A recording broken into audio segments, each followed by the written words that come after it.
కర్నూలు జిల్లాలో టీడీపీ నుంచి రెడ్లకు టికెట్ లేదా ఈసారికి కూడా వారికి నిరాశేనా అంటే అవుననే అనిపిస్తోంది. 3 అసెంబ్లీ ఒక పార్లమెంట్ నియోజకవర్గాల్లో టికెట్పై ఆశలు పెంచుకున్న రెడ్లకు మొండి చెయ్యేనా? అభ్యర్థుల ప్రకటన తర్వాత టికెట్ రాకపోతే చంద్రబాబు ఫోటోతో ఎన్నికల బరిలోకి దిగడానికి సిద్ధమయ్యారా?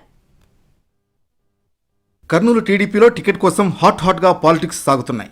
ఉమ్మడి కర్నూలు జిల్లాలో ప్రాబల్యం ఎక్కువగా ఉన్న రెడ్లకే ఎక్కువ సీట్లు ఇచ్చేవారు. కొన్నేళ్లుగా బీసీలకు కొంత ప్రాధాన్యత పెరిగింది. అయితే కర్నూలు జిల్లాలో బీసీలకు, నంద్యాల జిల్లాలో రెడ్లకు ఆయా పార్టీలు ఎన్నికల్లో ప్రాధాన్యత ఇస్తున్నాయి.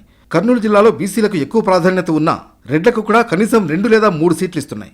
అయితే రాబోయే ఎన్నికల్లో కర్నూలు జిల్లాలో టీడీపీ నుంచి ఒకటి కూడా దక్కదేమో అనే ఆందోళనలో రెడ్డి సామాజిక వర్గానికి చెందిన నియోజకవర్గ ఇన్ఛార్జీలు ఉన్నారు. రెడ్లు ఇన్ఛార్జీలుగా ఉన్న నియోజకవర్గాల్లో బీసీలకు టికెట్లు ఇవ్వాలని టీడీపీ అధిష్టానం నిర్ణయించిందని జోరుగా ప్రచారం ఉంది. ఆయా నియోజకవర్గాల్లో బీసీ అభ్యర్థులు కూడా సిద్ధంగా ఉన్నారు. దీంతో రెడ్డి సామాజిక వర్గంలో తీవ్ర ఆందోళన నెలకొంది. జిల్లాలో ఉన్న 7 సీట్లలో మంత్రాలయం, ఎమ్మిగనూరు, ఆలూరులకు రెడ్లే ఇన్ఛార్జీలుగా ఉన్నారు. అయితే ఇక్కడ బీసీలకే టికెట్లు ఇవ్వాలని నిర్ణయించింది. ఇప్పటికే టికెట్ రేసులో ఉన్నవారు మాత్రం గట్టిగానే పట్టుబడుతున్నట్లు తెలుస్తోంది.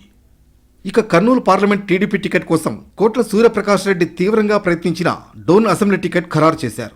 ఎంపీ టికెట్ కోసం బీసీకి చెందిన పంచలింగల నాగరాజు, బత్తిని లక్ష్మీనారాయణ, భానుశంకర్లో ఒకరికి టికెట్ దక్కనుంది. ఈ పరిణామాలు రెడ్డి సామాజిక వర్గంలో టీడీపీ పట్ల వ్యతిరేకతను పెంచుతాయనే అభిప్రాయం ఉంది. మొత్తం మీద కర్నూలు జిల్లాలో రెడ్డి సామాజిక వర్గానికి ఒక్క సీటైనా దక్కుతుందో లేదో చూడాలి.